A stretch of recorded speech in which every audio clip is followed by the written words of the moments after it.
Hello again, and welcome to our latest video here on the YouTubes. My name is Jay Tate. I am publisher of AuburnSports.com, and today we're going to be talking about Auburn's Offensive Players of the Year as judged by Pro Football Focus. You may know them as PFF. It's a private company owned largely by Chris Collinsworth, the Hall of Fame wide receiver and NBC broadcaster. And what they do is they break down tape every week of all the major college football teams and assigned individual grades and, of course, then team grades to every game. And they do this for Auburn. They have been doing this for Auburn for a long time, and I find the grades useful. They are absolutely not as valuable as the grades that Auburn does in-house for their own players. Those are the real grades, and those are the grades that I wish I had and I wish I could talk with you about. However, Auburn likes to keep that stuff secret. I understand why. It makes perfect sense. So we go by Pro Football Focus instead, which generally is pretty close to the things that Auburn comes up with. I've run some numbers by coaches through the last 2 years since we've had a partnership with Pro Football Focus, and the numbers are relatively the same, and not always exactly the same number, but if a kid grades out high, it's usually high, both by Auburn and Pro Football Focus. So the numbers have some value. Again, not as good as the numbers that Auburn would give, but relatively close. Let's start by me thanking you guys for subscribing to our channel here. Before the football season started, we had something like 400 subscribers. And the last time I checked, we were over 3,500. So thank you very much for subscribing to our channel. If you haven't, hit that subscribe button.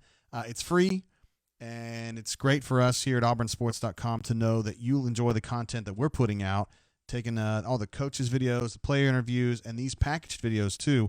And we're going to be getting into the meat of the basketball season soon, and we'll be doing some stuff for that too. So thank you very much for watching our channel. I want to give you guys a shout out to start with. Now, let's start off with a little sidebar here I'm going to leave up.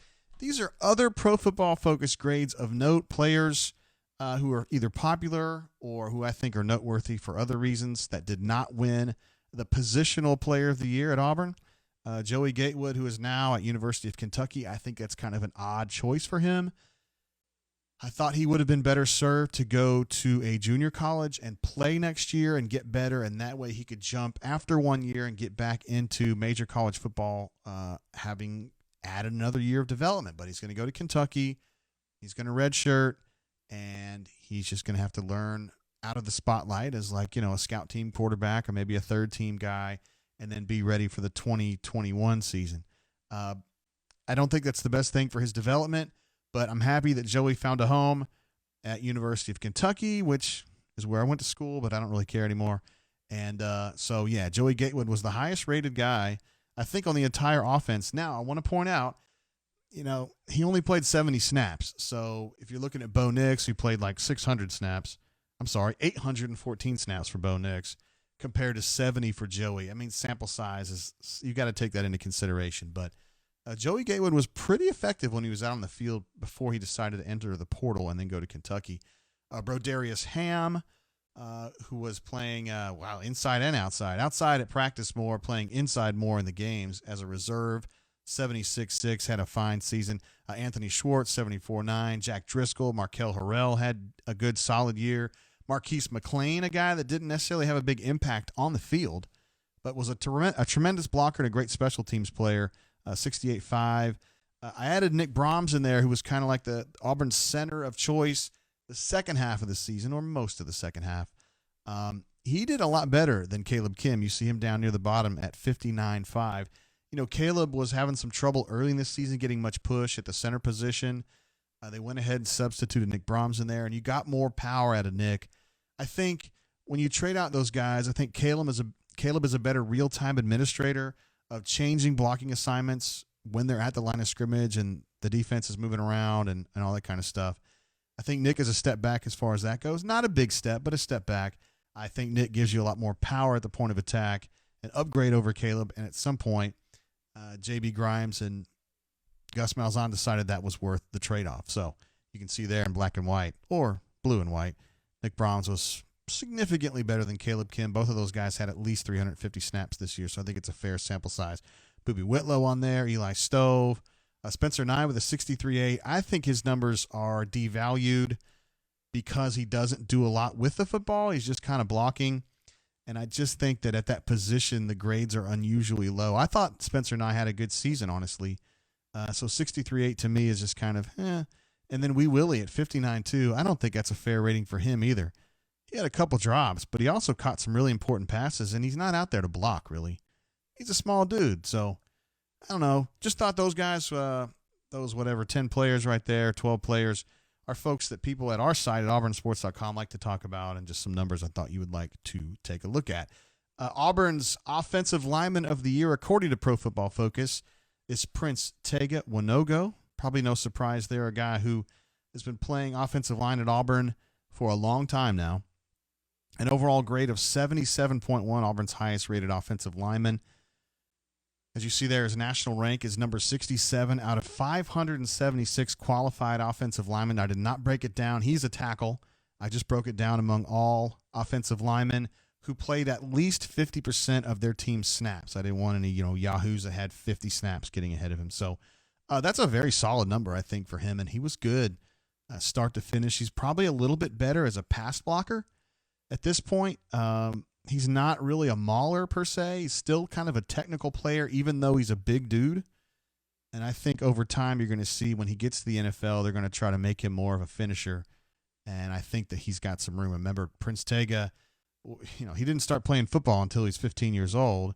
And then when he came to Auburn, he was a defensive lineman, had a gnarly injury to his leg, switched over to the offensive line. And it's been, takes time, man. It takes time to get moving. And really get used to the position. His best game, his highest rated game, was the 83.6 against Mississippi State. As we move along, you'll see some other players. That was their best game as well. Auburn really played well against Mississippi State this year. I know the Bulldogs were kind of stinky, and the Bulldogs also emasculated Auburn last season in Starkville with just some basic sleight of hand tricks with their former quarterback who could run the football, forcing the linebackers to be two gap guys, and they had a hard time with it. This time, not so much. With Nick Fitzgerald gone, it was feeding time for the Tigers, no doubt about that. Prince Tega is a guy who's a senior this year, will go in the NFL, and I think he has a chance to have a pretty solid career. I don't know if he's going to be a star at the next level. He certainly looks the part, and he's plenty smart enough, and I think he works hard enough. It's just, is he ever going to be a mauler the way that Braden Smith was at Auburn? And Braden went right into the NFL and started. And is now like an everyday starter for the Colts in his second year. But Braden was one of the great finishers that I've ever seen in college football, certainly at Auburn. And I feel like that is a skill that really translates well to the NFL, and it's one that I'm not sure Prince Tega has got right now. But, again, a fine season for him. And the quibbling that we've had about the offensive line this season, and there's been some criticisms, some fair criticisms, really have not centered too much on Prince Tega. He's definitely been the strong point of that offensive line. Moving over to quarterback, no surprise here, Bo Nix, Auburn's top-rated quarterback among people who have played a bunch of snaps. I want to say that Cord Sandberg played 25 to 30 snaps this year, and as I mentioned earlier, Joey had 70 snaps this year. Bo Nix finished with 800+. Overall grade of 64.4 is not very good. Rated him 63 out of 70. That is among quarterbacks that had at least 500 snaps. There's a lot of dudes out there who throw, 3 passes. They go 3 for 3 in mop-up duty, and they have like a 90 grade, and I don't care about them.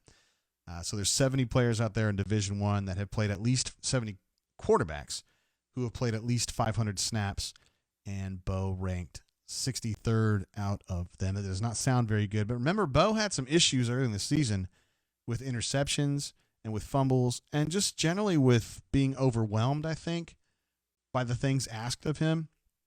It really hit a peak in the Florida game, a game where I thought that he was hopelessly lost in the second half, and I was critical, both here and to Gus's face and in print, of Gus's decision to leave Bo Nix in the game in the third and fourth quarter in Gainesville, because I thought that he was just flatline.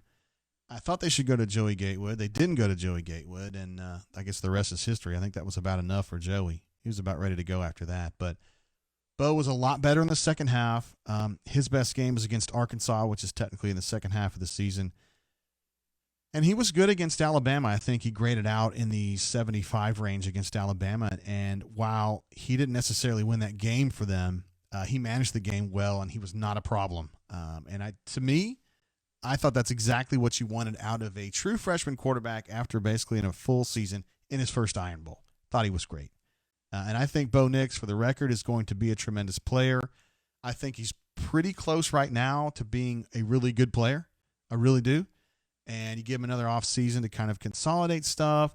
And I think the new offensive coordinator, Chad Morris, is going to be really, really good for him, just giving him some new ideas. And I think Chad has had a better record developing quarterbacks than Gus has. Let's just be real about it. So, Bo Nix, top-rated quarterback. You weren't surprised by that. This one might surprise you a little bit, although you can see in the sidebar that Boobie Whitlow's over there.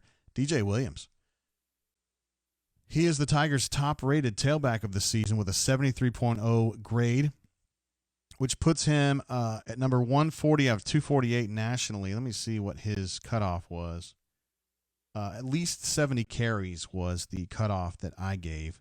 I just don't want dudes that had 4 carries for 25 yards to be on the list. So, to me, if you've got 70 carries over the course of a season, you're doing work.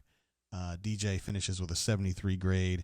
His best game was the big one against LSU, although he had a huge gaffe in that game, stepping out of bounds there in the first drive of the third quarter for no reason. He wasn't knocked out of bounds. He was just kind of like drifting, and then he got down there to whatever, the 7 or the 6, and just ran out of bounds. And Auburn couldn't finish that drive, couldn't get the ball in the end zone. And if he finishes that run, I don't know what's going to happen. I mean, you tend to think, well, LSU's playing for a national championship now.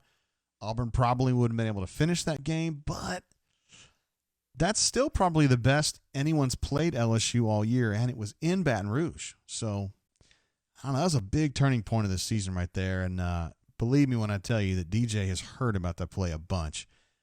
His best game, of course, LSU, and a game that I thought, that was the first time he'd really had the opportunity to start the game, finish the game, be the man, and I thought he was really good in that game. He only had like 3 or 4 what I would call explosive runs, but he kept going, man. He had that kind of never say die attitude that we saw from Kerryon Johnson, and I think that attitude is so helpful for tailbacks. It reminds me of Kenny Irons, of Kerryon for sure, of Cameron Artis-Payne had that attitude. Trey had that attitude.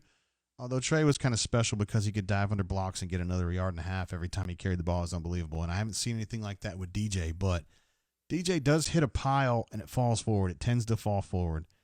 We saw that with Ben Tate maybe a decade ago. It's a very useful skill. I am very intrigued by DJ, and I want to see what he can do next season. And I think it's going to be interesting to see how DJ, Boobie Whitlow, and then now you've got Tank Bixby coming in, the number 1 tailback recruit in the country, to see how they share those carries. And Mark Anthony Richards is going to be back as well, a guy who blew his knee out in the first scrimmage of the preseason and has been on crutches. He still isn't walking quite right, but he should be ready by the time next season rolls around. And they thought he would be kind of like this multi-purpose back, not a number 1 tailback, but kind of like a more explosive Cam Martin type. And we'll just see how he fits in as well, because Sean Shivers kind of fits that role as well. And after what he did to Xavier McKinney in the Iron Bowl, you got to think that guy's going to get a lot of chances. So Auburn is absolutely stacked at tailback, and DJ Williams, at least according to Pro Football Focus, had the best season of them all.